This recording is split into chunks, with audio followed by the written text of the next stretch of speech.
Teman-teman yang dirahmati Allah Subhanahu wa taala, dalam menjalani proses hijrah, ini juga ada kaitannya dengan peringatan bulan Muharram atau tahun baru Hijriyah.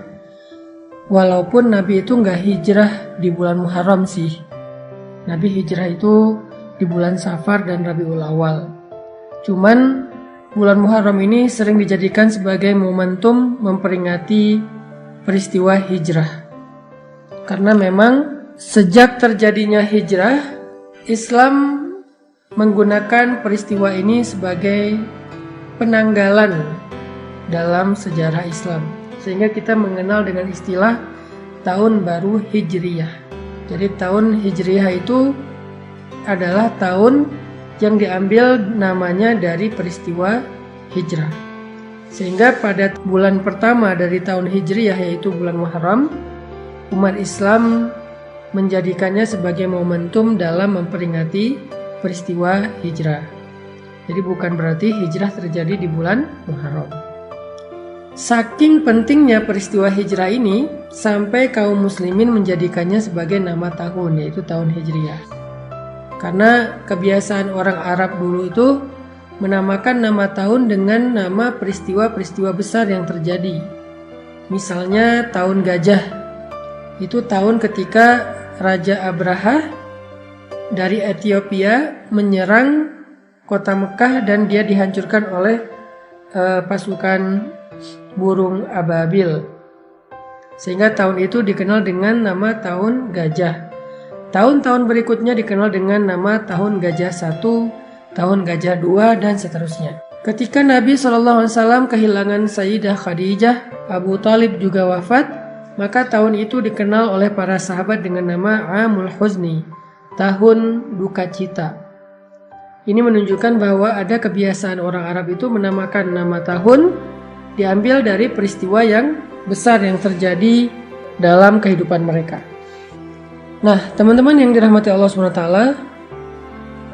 kalau kita ngomongin tentang hijrah yang memang bertepatan dengan apa yang sedang kita alami sekarang, sebagian besar dari kita ini mungkin baru berhijrah. Ada yang hijrah status. Hijrah status itu dari pacaran jadi nggak pacaran. Ada yang hijrah pekerjaan, dari yang riba meninggalkan riba. Ada yang hijrah penampilan, dari yang nggak berhijab sekarang sudah berhijab, Masya Allah. Ada yang hijrah perilaku, dari yang tadinya marah-marah, emosi, sekarang lebih kalem. Dan banyak lagi varian-varian dari hijrah kita yang intinya dari yang buruk kepada yang baik. Dalam proses hijrah ini, apapun varian dan bentuk hijrah kita, maka ada satu sunnatullah yang berlaku kepada semua orang yang berhijrah. Mau itu Nabi, para sahabat, orang-orang solih sebelum kita, semua mereka akan menjalani sebuah proses dari sunnatullah dalam berhijrah. Para ulama mengatakan dalam hijrah itu ada 2 fase yang akan dialami oleh semua orang yang melakukan proses hijrah. Fase yang pertama, kata ulama, adalah fase ibtila. Dan fase yang kedua adalah fase tamkin. Apa itu fase ibtila?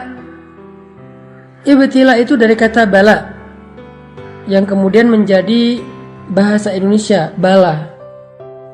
Artinya ujian. Maka nanti teman-teman bisa ngecek di dalam Al-Quran, yaitu surat Al-Ankabut ayat pertama, kedua, dan ketiga. A'udzu billahi minasy syaithanir rajim.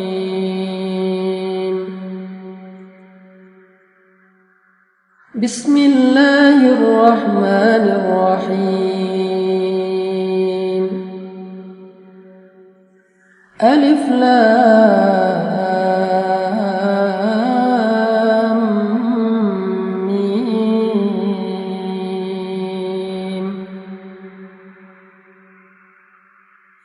Ahasiban nasu an yutraku an yaqulu amanna an yaqulu آمنا وهم لا يفتنون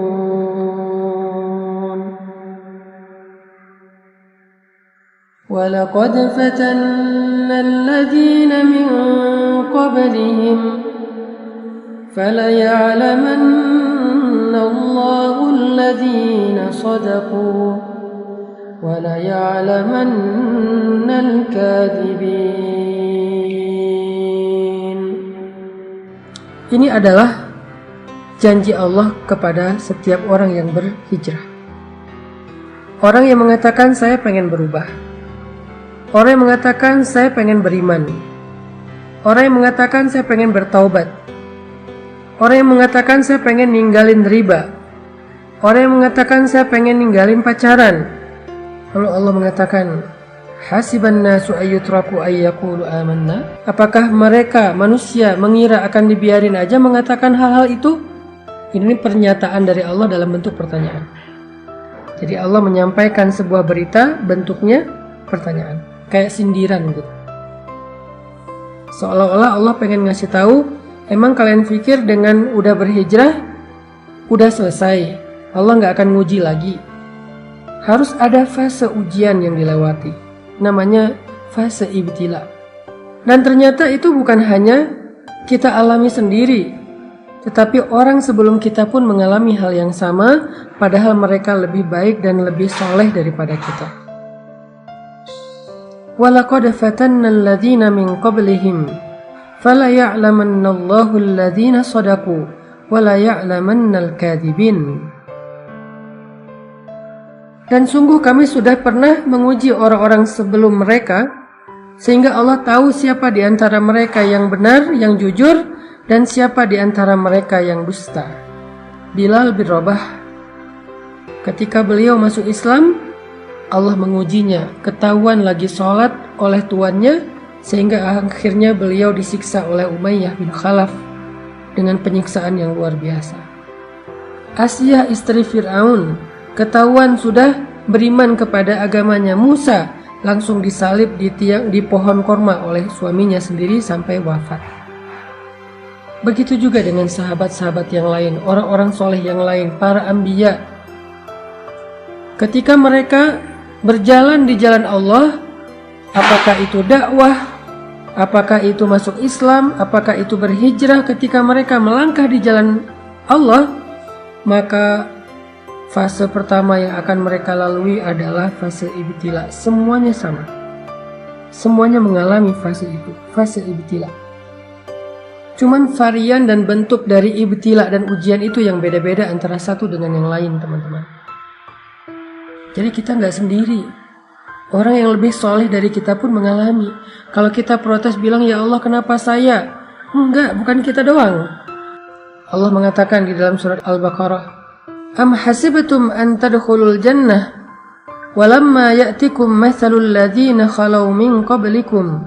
Apakah kalian mengira, sama dengan surat Al-Ankabut, apakah manusia mengira? Kalau sekarang apakah kalian mengira? Apakah kalian mengira bahwa kalian akan begitu saja masuk ke dalam surga, sedangkan belum datang kepada kalian ujian-ujian yang pernah dialami oleh orang sebelum kalian? Jadi kalau tadi, apakah manusia mengira akan dibiarkan saja mengatakan beriman padahal belum diuji? Kalau sekarang, apakah kalian mengira akan masuk surga begitu aja padahal kalian belum diuji? Walamma ya'tikum mathalul ladzina khalau min qablikum. Padahal belum datang kepada kalian ujian-ujian yang pernah datang kepada orang sebelum kalian. Sama maksud dari ayatnya. Lalu setelah itu Allah menjelaskan 3 bentuk dari ujian. Ujian yang pertama kata Allah, massathumul ba'sa. Mereka diberikan ujian fisik. Wad-dharra, mereka diberikan ujian harta. Wazulzilu, mereka diuji dengan ujian perasaan. 3 jenis ujian kata Allah. Tergantung dengan orangnya, kondisinya, bentuk hijrahnya. Dan Allah menggambarkan istilah ujian perasaan itu dengan kata-kata zulzilu, diguncang. Ini adalah fase yang Allah janjikan kepada semua orang yang berhijrah. Gak ada yang enggak. Semua ngalamin. Ada yang mengalaminya ujian fisik, lelah, sakit. Kalau sahabat dulu disiksa.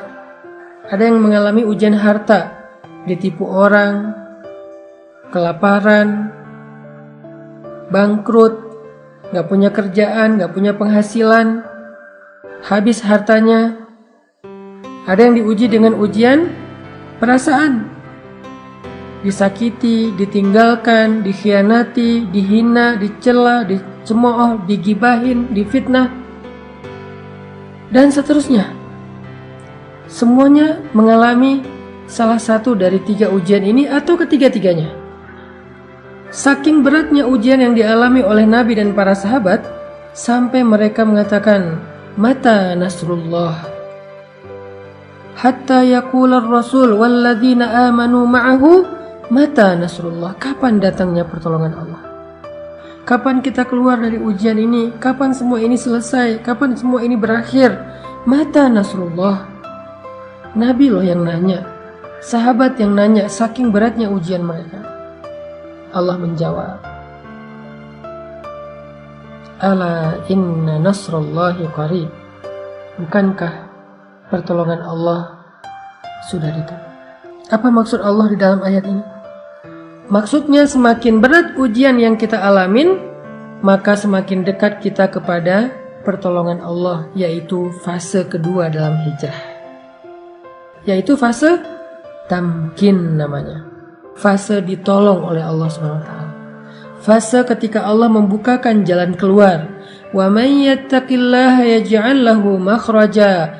Siapa yang sabar, yang taat, yang istiqomah, bertakwa kepada Allah, Allah kasih jalan keluar.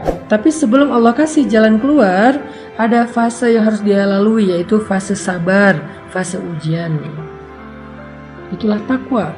Karena takwa bukan sekedar ibadah, tetapi kesabaran dalam menghadapi ujian. Itulah fase yang akan kita lalui, atau yang sedang kita lalui buat sebagian yang baru berhijrah. Jadi ketika kita mengalami fase ibtila, fase ujian kayak gini, la tahzan, jangan berkecil hati.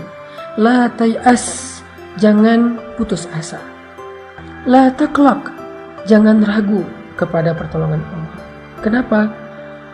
Itu bukan tanda-tanda bahwa kita salah memilih jalan. Buat yang memutuskan pacarnya udah gak mau pacaran, tiba-tiba pacarnya jadian sama yang lain, atau malah menikah dan bahagia, sementara kita belum dapat jodoh sampai sekarang, itu bukan pertanda kalau kalian salah memilih jalan. Enggak. Karena jalan yang kita pilih dulu, yang kita lalui dulu itu adalah jalan yang salah. Jadi ketika kita meninggalkan jalan yang salah itu, walaupun kita belum menemukan jalan yang lebih baik, maka setidaknya kita sudah meninggalkan jalan yang salah, yang buruk, yang merugikan kita, dan itu sebuah kemajuan, itu sebuah kebaikan.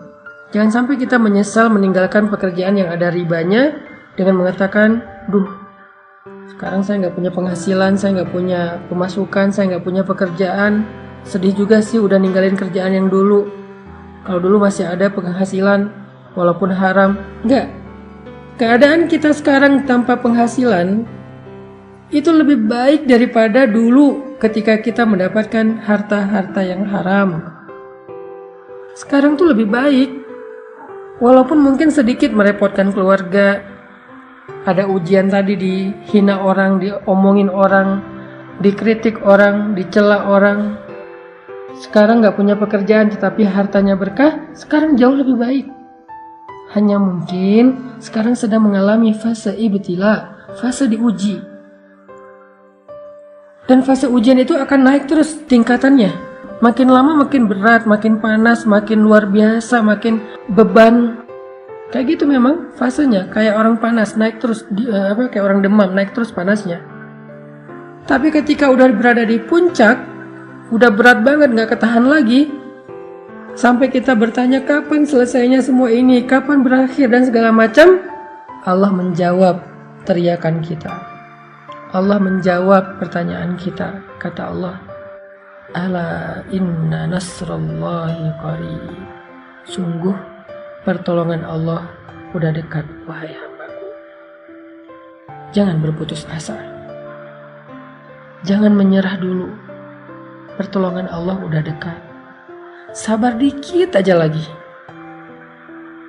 Karena kalau kamu menyerah sekarang, maka sia-sia semua kesabaranmu selama ini. Karena udah hampir sampai. Kalau balik arah lagi, jauh lagi tuh. Udah tempuh aja perjalanan ini. Sabar dikit, gak punya penghasilan sekarang. Sabar dikit kalau kita jadi single, jomblo sendiri, gak ada siapa-siapa. Di usia yang segini belum dapat jodoh. Dikit lagi. La taqlaq, jangan ragu sama janji Allah. Innahu la yukhliful mi'ad. Allah gak pernah ingkar janji. Masih ingat kisah ibu Musa yang menghanyutkan bayinya ke sungai Nil? Apakah Allah ingkar janji? Masih ingat kisah perang Badar, para sahabat yang ditolong oleh para malaikat? Apakah Allah ingkar janji? Masih ingat cerita Musa hijrah ke Madian kemarin? Apakah Allah ingkar janji? Kalla, sama sekali enggak. Jadi jangan ragu. Jangan sampai kita suuzon sama Allah. Jangan sampai kita ngerasa bahwa kita salah pilih jalan. Lalu kita menyesal sudah memilih jalan Allah ini, jalan hijrah. La taqlaq, jangan meragukan Allah. La tahzan, jangan berkecil hati. La tay'as, jangan berputus asa. Ala inna nasrallahi qarib. Pertolongan Allah sebentar lagi akan datang. Pertolongan Allah udah on the way, bentar lagi sampai. Jangan sampai kita cancel ordernya. Padahal kurirnya udah hampir sampai tuh di depan rumah kita. Dikit lagi. Kenapa Allah tunggu lama banget? Kenapa Allah kasih saya waktu sampai kayak gini? Fala ya'lamannallahu alladhina shadaqu wa la ya'lamannal kadhibin. Allah pengen lihat siapa dari kita yang layak mendapatkan betapa istimewanya pertolongan Allah. Siapa dari kita yang layak mendapatkan rahmat Allah? Siapa dari kita yang layak mendapatkan perhatian Allah? Yang layak mendapatkan cinta Allah? Dan itu gak mudah. Cinta Allah itu terlalu istimewa. Cinta makhluk aja kita berjuang, masa cinta Allah dapatnya gratisan? Kalau gitu Allah hitung-hitungan dong sama kita. Bukan. Allah pengen mengajarkan kita tentang sabar. Allah pengen mendewasakan kita. Allah pengen melatih kebijaksanaan kita. Seandainya Allah berikan surga itu secara gratis tanpa beramal, maka nggak akan ada bedanya antara orang yang baik dengan orang yang jahat.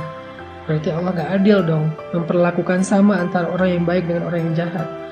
Orang yang menyakiti orang lain tetap masuk surga, pembunuh tetap masuk surga, yang mengambil hak orang lain tetap masuk surga, yang zalim, yang kejam tetap masuk surga. Kan nggak adil.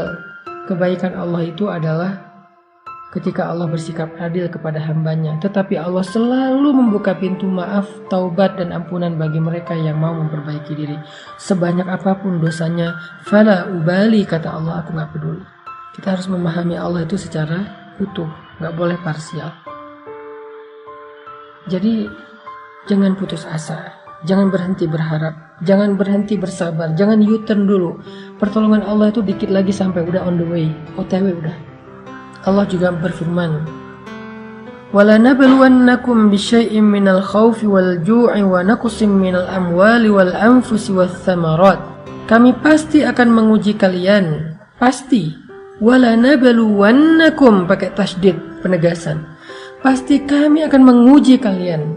Fase ujian, fase ibtila, fase sabar ini memang fase yang harus kita lalui semuanya, gak ada pengecualian, termasuk para nabi yang lebih soleh daripada kita, termasuk Rasulullah yang lebih dicintai Allah daripada kita, kekasih Allah sekalipun melewati fase ini. Terus siapa kita untuk melangkahi, men-skip fase ini? Gak. Semua kita ngalamin. Nabi Muhammad aja yang lebih keren daripada kita ngalamin ujian yang berat. Apalagi kita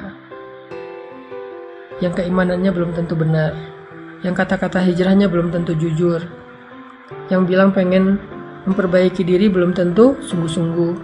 Maka Allah pasti akan menguji semua kita. Semua kita. وَلَنَبْلُوَنَّكُمْ, pasti kami akan menguji kalian. Bisyai'in, dengan sedikit rasa, bisyai'in minal khawfi, rasa takut, ujian perasaan. Wal-ju', rasa lapar, ujian harta. Wa naqsim minal amwal, kekurangan harta, ujian harta juga. Wal anfus, kehilangan orang-orang yang dicintai, ditinggalkan orang-orang yang dicintai, sakit hati, ujian perasaan. Was samarat, kebunnya enggak berbuah, nggak jadi panen segala macam. Ujian harta, ujian perasaan, ujian harta, ujian fisik. Lalu di akhir ayat itu apa kata Allah?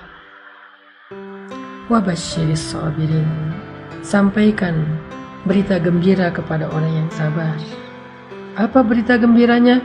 Ala inna nasrallahi qarib. Bukankah pertolongan Allah itu sudah dekat? Tetap harus melewati fase sabar, fase ujian. Lalu kalau kita sabar, kalau kita bertawakal, berserah kepada Allah, kalau kita bertahan dan tidak berputus asa, kalau kita berbaik sangka bahwa Allah nggak ninggalin kita, ridho dengan semua ketentuan Allah setelah kita memilih pilihan hijrah, maka kita akan sampai kepada fase kedua, yaitu fase tamkin, fase nasr, pertolongan dan kemudahan dari Allah Subhanahu wa Ta'ala. Itulah fase yang kedua, yaitu fase tamkin. Di fase ini Allah berfirman, yaj'al lahu makhraja. Allah kasih dia jalan keluar. Wa yarzuqhu min haitsu la yahtasib. Allah kasih dia rezeki dari jalan yang tidak terduga-duga.